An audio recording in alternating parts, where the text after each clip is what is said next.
Beginning, arrival at the celestial court.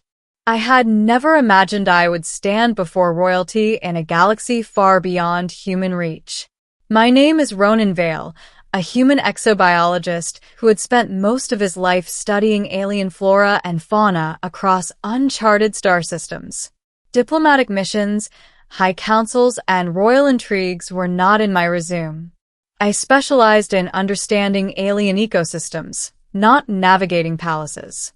And yet, here I was, in the orbiting palace of Empress Lysera of the Alienempire, one of the most enigmatic civilizations in the Andros sector. The palace floated silently above the luminescent capital of Halivra Prime, its spires twisting like crystalline vines and bathed in the glow of a binary star.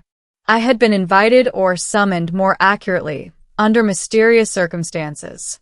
A human being of my profession was unusual in the Halivran court, let alone someone allowed to approach the Empress.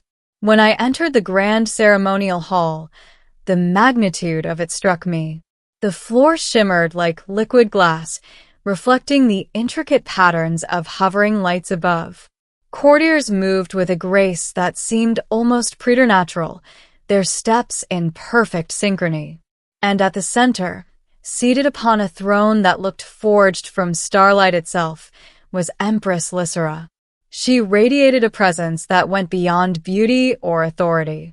Even from a distance, I felt her attention before she spoke, as if she could perceive my thoughts through some unspoken psychic link. Ronan Vale, a soft, commanding voice echoed in the hall. Approach. I felt my legs stiffen, my breath hitch. This was real. I moved forward, each step measured, heart pounding, aware of every whisper of fabric and shift of starlight around me. When I finally stood before her, instinctively I bowed. My forehead almost touched the polished floor. And that's when it happened. Her gaze softened, and she leaned slightly forward, her silver hair cascading over her shoulder. Then, in a voice so quiet it might have been only for me, she whispered, "I know you." I froze. My body betrayed me. I couldn't move, couldn't breathe, couldn't even speak. The words carried weight I couldn't comprehend, yet they resonated deep within me, as though they had awakened a memory not entirely my own. I'm honored, Your Majesty," I stammered. She smiled faintly. "No, Ronan. You are more than that. You are familiar to me, in a way I cannot explain." I lifted my head slightly, eyes meeting hers. And in that gaze, I glimpsed a past I did not remember, faces, voices, moments that belonged to another life, another version of me. Something about her recognition stirred a truth I had long ignored. I was somehow connected to this empire, to her, and perhaps even to the fate of the galaxy itself. Middle, the hidden past. In the following hours, I was led to the private chambers of the Empress, where she began to reveal the secrets that had brought me to Halivra Prime. "Humans rarely survive the currents of time and memory like you do," she said, her violet eyes unwavering. "You have walked among my people before, in ways you do not recall. The mind has a way of hiding what is too powerful to bear." I blinked. I don't understand." She rose, approaching me with measured steps, the faint hum of psychic energy vibrating in the air around her. "Centuries ago, a human like you aided my ancestors. You saved our people from annihilation, but in doing so, you became separated from your own timeline. The memory of your deeds was hidden within your consciousness to protect you and us." I felt my pulse quicken. "Are you saying I've lived this life before?" "Yes," she whispered, "in fragments. Your instincts, your knowledge, your courage, they are echoes of that past. And now, the galaxy faces a threat that requires the full return of who you once were." Before I could respond, a warning alarm sounded throughout the palace. Holographic displays lit up, showing enemy fleets warping into the system. Raiders from the Drexery hegemony, a brutal faction long thought pacified, had returned, bent on conquest. The Empress did not panic. Instead, she placed a hand on my shoulder, the same gentle, grounding gesture from before, and said, "Ronan, you remember more than you realize. Trust yourself. Trust what you once were."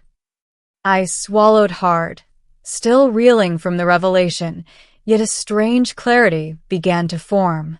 I wasn't just a human exobiologist. I was a warrior, a strategist, a protector whose knowledge transcended time. And now, I had to use every fragment of that hidden past to defend not only the Empress, but the Empire itself. The battle for Helivra Prime. The attack began with terrifying precision. Drexery ships warped in around the palace, firing plasma salvos that rocked the orbiting structures. Shields flared and hums of defensive energy rippled through the palace's defenses.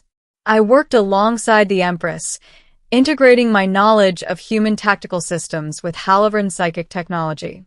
Starships moved with uncanny synchronicity, responding to our combined commands as if the universe itself obeyed us. The Empress leaned close to me again during the heat of battle, whispering guidance and intuition. "Ronan, use the central nexus. Its energy flow mirrors the attack vectors. Redirect it to disable the lead fleet." I obeyed, hands flying over controls I barely understood, merging instincts, memory, and intuition. The central nexus pulsed with power, and suddenly, the enemy fleet shuddered. Their warp engines faltered, their formations broke apart, and the first wave was repelled. But the danger was far from over. The Drexery launched a second wave, faster, more relentless. Panic would have been natural, yet I felt an odd calm. Every order from the Empress, every flicker of recognition in her eyes, resonated with something buried deep in me. I realized that the whispers of "I know you" were more than words. They were guidance, a thread pulling me toward my own latent potential. With her hand briefly resting on my shoulder again, I coordinated our defenses flawlessly, weaving human engineering ingenuity with Helivran's psychic projection. In less than an hour, the Drexery ships retreated, their flagship crippled by a coordinated strike that only a mind like ours could orchestrate. When the final enemy ship warped out of the system, silence filled the command chamber. The Empress turned to me, her gaze piercing yet gentle. "You see, Ronan," she said softly, "you have always been this. You just needed to remember." I could hardly speak. My chest ached, my mind raced, yet I felt a profound sense of belonging. I had not only survived, but I had saved her and the Empire by being exactly who I was, who I had always been. Ending, recognition, and connection. After the battle, the court celebrated the repulsion of the Drexery. Yet my private moments with the Empress were far more important. She summoned me once more to the throne room, the chamber now quiet, luminous, and reflective. She approached, walking slowly, her silver hair glinting like liquid moonlight.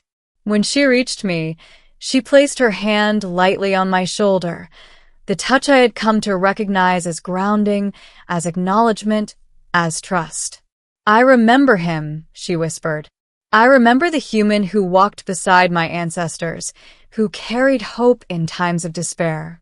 And now, I see that same courage in you." I shivered, unable to speak. My heart raced, but this time it was not fear. It was recognition. "You reminded me," she continued, "that even across time, across memory and separation, bonds endure. You are more than a visitor in this empire, Ronan. You are part of its story, and part of mine." I finally found my voice. I don't know what to say." "Then say nothing," she replied, a faint smile tugging at her lips. "Simply exist. Stand with me. And remember, I know you always have. For the first time in my life, I felt truly seen. Not as a human among aliens, not as a stranger in a foreign empire, but as someone essential, remembered and trusted. And as the twin suns of Helivra Prime set, bathing the palace in amber light, I realized something extraordinary. Sometimes a single recognition, a whispered acknowledgement, a touch on the shoulder can redefine a life, awaken a hidden past, and change the future of an entire galaxy. I bowed again, not out of fear, not out of obligation, but out of awe and connection. And as I rose, I knew that nothing would ever be the same. The Empress had seen me, not as I appeared, not as history recorded, but as I truly was. And that was a gift, a responsibility, and a destiny I could no longer ignore. Because when she whispers, "I know you," it is not just recognition, it is awakening. And I had awakened.